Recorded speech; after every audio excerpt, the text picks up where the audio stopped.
Un saludo cordial y afectuoso a los televidentes de Televicentro, Noticiero El Comercio TV y a los oyentes de Platinum FM y Radio Quito, la voz de la capital, noticiero líder en la radio. Con nosotros este martes el consejero del Consejo Nacional Electoral, Luis Verde Soto, quizás con esta preocupación que reina un año antes de las elecciones, tener un consejo electoral dividido con una mayoría que impone todo y el país puede ver cómo la presidenta no escucha, ustedes tienen que abandonar la sala. ¿Cuándo cambia esto?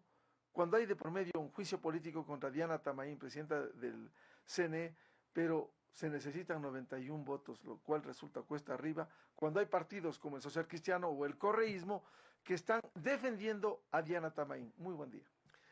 Buen día, Miguel. Ciertamente es muy complejo el convivir dentro de una organización en la que se ejerce una práctica diaria de avasallamiento en las decisiones, de imposición, de autoritarismo, de manipulación, de intereses exclusivamente personales y cortadamente sesgados hacia determinados intereses políticos. Es decir, es terriblemente difícil, no para nosotros que vivimos dentro, sino para el país.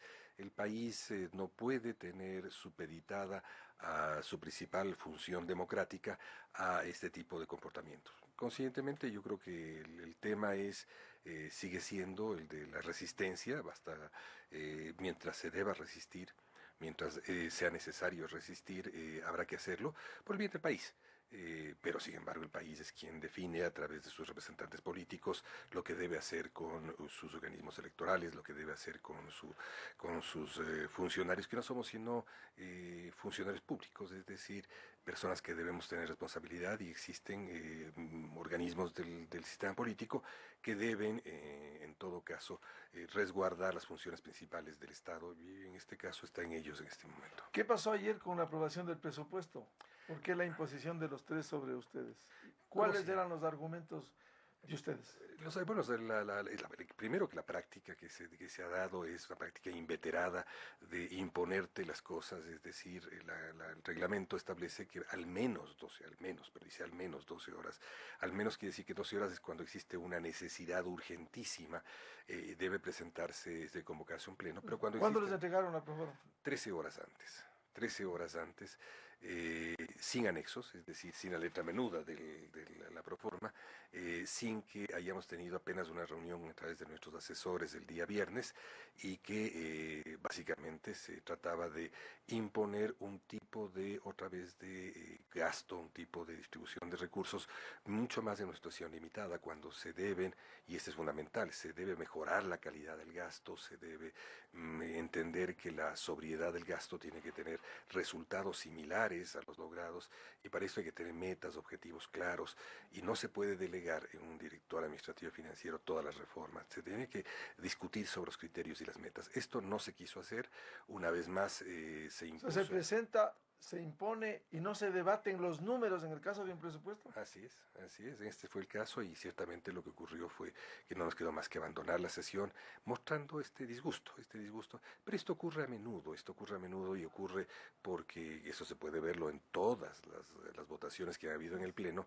La mayoría no debate, la mayoría simplemente se dedica a asumir lo que un funcionario menor hace, en este caso la Dirección de Asuntos Jurídicos, y esto ya ha sido observado por el Tribunal Contencioso. El Tribunal Contencioso manda que nos recuerda de que toda decisión del Pleno del Consejo tiene que ser motivada en cada una de las votaciones de cada uno de nosotros lo hacemos rigurosamente, pero no lo hace la mayoría, y esto implica esta sujeción al funcionario menor, este intento de ampararse en los informes jurídicos. Simplemente lo que implica es que se deshace la naturaleza misma de un cuerpo colegiado. Un cuerpo colegiado es un cuerpo de democracia deliberativa, de intercambio de criterios, de formación de nuevas opiniones, de lograr consensos. Y claro, lo que se está mostrando es de que con quienes no compartimos un mismo renglón moral y un mismo renglón de bien superior en la patria, no hay posibilidades de llegar a consensos. Una vez más, ayer se pudo ver aquello. ¿Cómo superar esto cuando usted señala que no haya ni siquiera un renglón moral? ¿Cómo identificar a esta mayoría que encabeza Diana Tamaín, la correísta Estela Acero y José Cabrera identificado con el Partido Social Cristiano? Bueno, hoy día tendremos una ocasión en el Congreso Nacional de debatir de cara al país, de cara al sistema político y a sus diversos representantes, cuatro grandes temas, entre otros, porque son muchos otros los temas que estructuran al Consejo Nacional Electoral y a la posición que tiene la mayoría. En esos medios cuatro grandes temas tendremos que mostrar argumentos, tendremos que mostrar situaciones, datos, cifras, algunos nuevos, algunos tradicionales, tenemos que insistir en la memoria colectiva lo que está ocurriendo, es decir, tendremos que hablar de los temas de fraude, y son muchos los temas relativos al fraude, tendremos que hablar sobre el tema de el intento de desconocer la voluntad popular en el caso de Estados Unidos, tendremos que hablar sobre la opacidad del sistema informático, que es terriblemente grave y fuerte, y todo aquello nos llevará ¿Y por qué la mayoría no quiere hablar de esto? porque la mayoría se juega... ¿A qué juegan los tres? La Bueno, mayoría. bueno, yo creo que en el caso ¿Al correísmo, al Partido Social Cristiano? ¿A qué juega Diana Tamay? Yo creo que juegan a muchas cosas, ¿no es cierto? Juegan a amparar intereses de control y vender ese control, venderlo en el ¿Vender a sentido quién? a un sistema de fuerzas políticas en el que pueden haber favores, en el que pueden haber clientelismo, en el que pueden haber presiones, en el que pueden haber chantajes, y es como hemos visto en el caso del hoyo, pueden haber sobornos, ahí hay una práctica de tráfico de influencias que debo recordar que el tráfico de influencias no se limita al dar puestos. El tráfico de influencias va hacia la intervención sobre procesos electorales, como hoy día lo volveremos a mostrar, es decir, trató de intervenir en procesos electorales precisos y probablemente otras formas de tráfico de influencias, como contratos, etcétera. Veremos entonces hasta dónde se ha llegado en el deterioro crítico de una institución que no puede estar deteriorada a ese nivel, porque es la democracia misma la que se expresa en la administración electoral.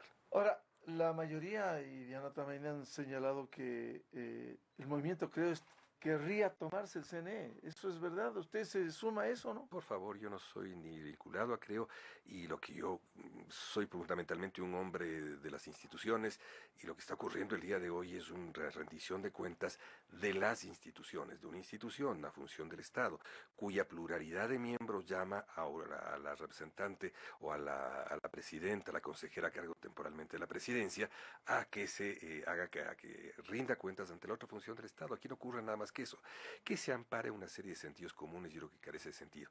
Si estuviese un partido político que trata de tomarse, no contaría con mi concurso, eso téngalo por descontado, pero adicionalmente, si es que trata de tomarse aquello que ya está tomado por otros partidos, es peor aún. O sea, lo actual. Sí, si es que, Está si es tomado que, por si, el Partido Social Cristiano si y es el que se correísmo. aduce de que se trata de un partido, trata de tomarse para quitarle a otro del escenario, es peor todavía. Es porque una confesión de parte de que esto está tomado y es control de un partido político, de algunos partidos políticos, una coalición de partidos políticos o de una coalición de intereses, que yo creo que es lo que hay, una coalición de intereses, que tiene que romperse. ¿Coalición de interés alrededor de qué? De traficar prebendas políticas. Ya hemos visto que primero lo más importante, ¿no es verdad?, es de que ya se ha detectado, por ejemplo, el tema que a nosotros nos preocupa, tal vez el que primero me preocupará el día de hoy, es demostrar de que hay esta creencia, absurda creencia, de que si la Fiscalía ya se hizo cargo de los temas penales no hay por qué corregir los orígenes electorales. Si hay un fraude, y ese fraude está probado, está mostrado. Hoy día volveré a mostrar capacidades o las situaciones en las cuales se hizo fraude y cómo se hizo el fraude, o cómo se han hecho los pequeños fraudes que han hilvanado un conjunto de mesas en el país. Eh, Se cree que si la fiscalía ya fue denunciado, y yo mismo denuncié a la fiscalía ante Bueno, pero la Fiscalía cumple el papel de una investigación preprocesal y procesal penal, de acuerdo con la Constitución, artículo 195, pero al CNE le corresponde también los controles, o no quiere controlar. Exactamente eso. Se trata de escudarse en la fiscalía de que aparentemente o realmente empieza un proceso penal y ya tiene que sancionar penalmente un fraude, pero esto no implica que los orígenes del fraude, que es la organización electoral donde se hace el acto fraudulento, tiene que ser controlado por el Consejo Nacional Electoral. Para eso estamos. Tenemos que vigilar elecciones, tenemos que organizar elecciones, tenemos que supervigilar la existencia de estas irregularidades y delitos. Estos se amparan en que ya está en la fiscalía y conscientemente no hacen nada. El caso Loyo es un caso terrible. El caso Loyo es un caso... Bueno, es bueno resumir. Usted denunció en julio. Ese es Y Diana Tamaín no quiso hacer caso. No Hasta sé. cuando se produce el escándalo del operativo Emperador y se encuentra que el hoyo está vinculado al tráfico de influencias y hoy está preso. Bueno, el caso Y del lo hoyo es, sostuvo tantos meses Diana Tamaín. lo que sostuvo un año haciendo, porque primero entró a un puesto menor e inmediatamente fue ascendido a un puesto superior. ¿Y quién la ascendió? La presidenta Tamarín, todo lo que se hace en términos administrativos en el CNE tiene la responsabilidad de la señora Tamarín, porque solo no tenemos ninguna responsabilidad administrativa.